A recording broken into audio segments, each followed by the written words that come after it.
बघा, तुम्हाला मी एक प्रश्न विचारते, एक कोडं विचारते, त्याचं उत्तर तुम्ही द्यायचं आहे. हात वरती करा ज्याला येते त्याने. बघा, प्रश्न असा आहे की उत्तर काय आहे. प्रश्न असा आहे की उत्तर काय आहे. कोणाला येतं हात वरती करा.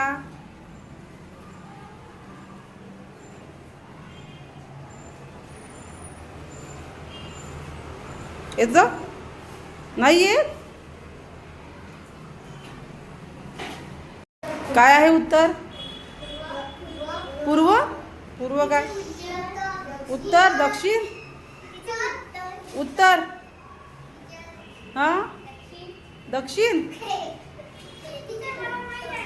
सांग. अरे बापरे, उत्तर, दक्षिण, पूर्व, पश्चिम. पण माझा प्रश्न असा आहे की उत्तर काय आहे.